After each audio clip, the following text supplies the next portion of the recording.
Did you at one point get quite into, was it Buddhism? Yeah. Because that sounded a little bit Buddhist, what you said there, in a way.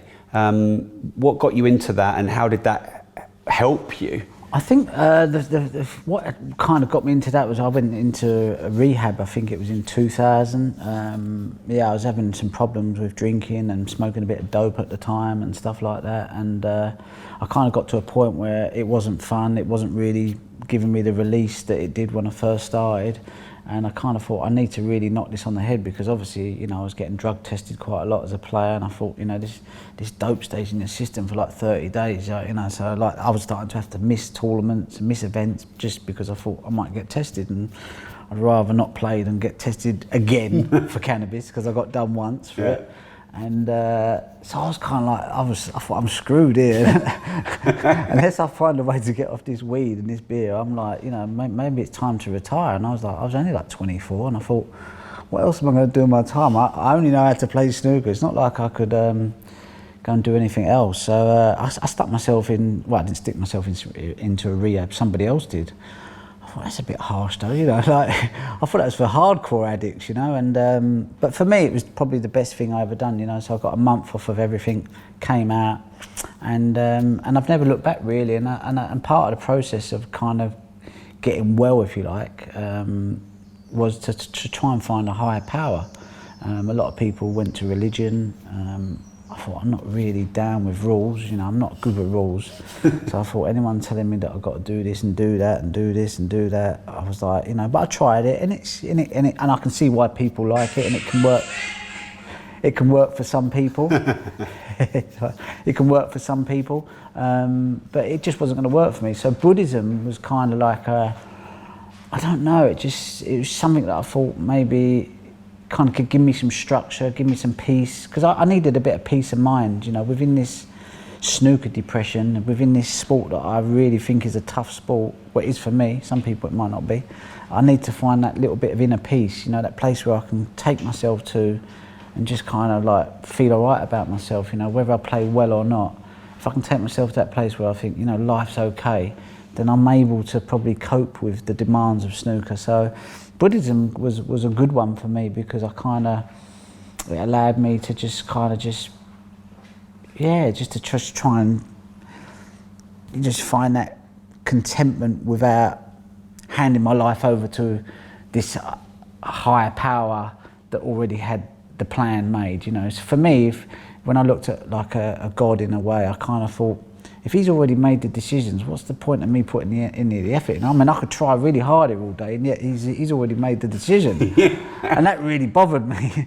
But with Buddhism, there was none of that. It was just like, you just find your own peace, your own rhythm, and kind of like, you still have an element of control of what the outcome can be, you know. I never like to feel like that I have no control out of the outcome of any situation. So Buddhism worked really well for me, and I still kind of hold on to some of them teachings, you know, because sometimes... What was the main teachings that you got from it? I think what it was just about, you know, like you'd have, let's say you have three people, one person you didn't really like, one that was neutral, and one that you really liked, and you kind of wish them all the same sort of happiness, the same sort of good luck, and this, you know, so you kind of like, let's say there'd be people on a snooker tour that I'd think, oh, I really can't stand him.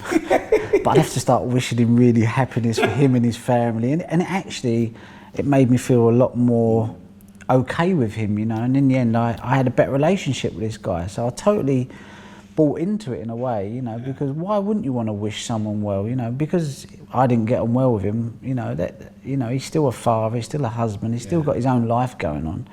So, and when I was holding maybe a grudge against that person, it was only damaging me. He probably didn't really care, you know what I mean? You might not have even known. Well, I think he did. Oh. Yeah, I kind of let him, you know, I kind of have a good way of letting people know that, you know, I'm not, you know, I'm not going to suffer their bullshit, really. Do you know what I mean? Yeah. And I'm a lot better at suffering people's bullshit now, but I just pacify them now. I just kind of go, oh yeah, okay, cool. Whereas before I'd be like, oh.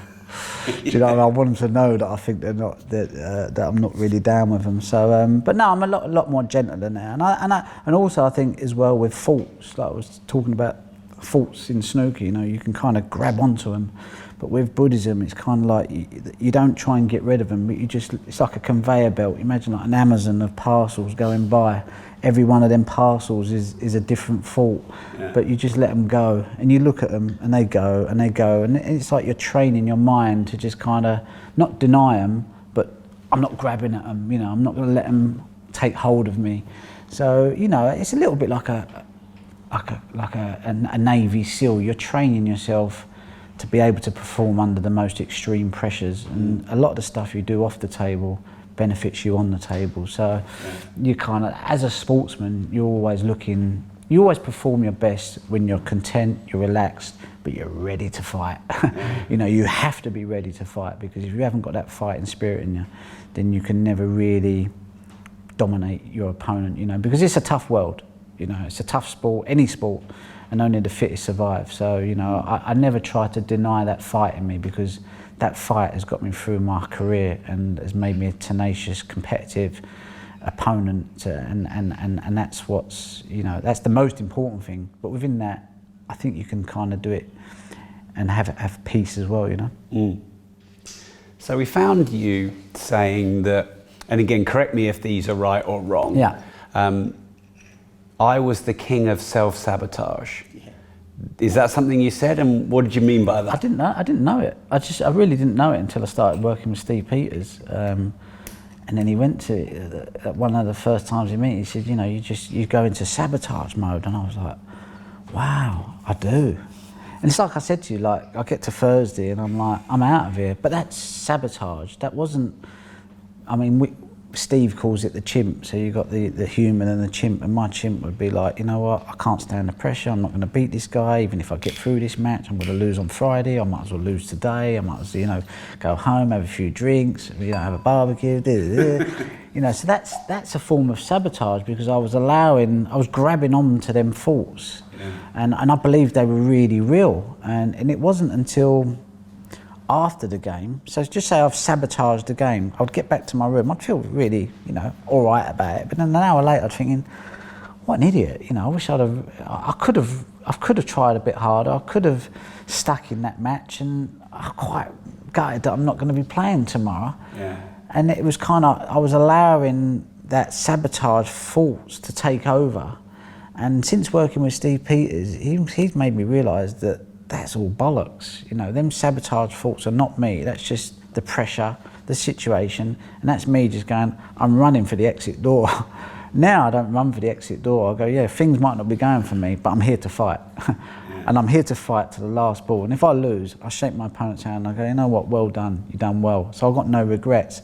And I think pre-working with Steve Peters, I would sabotage 13 times a year. And then the other... You've got like a system? Yeah. 13 times I would bail out. I'd go, right, I'm going for the exit door. I wouldn't say I'm going for the exit door, but that was what it is, fight, flight or freeze. And I would freeze, or I would flight. I'd be like, I'm out of here.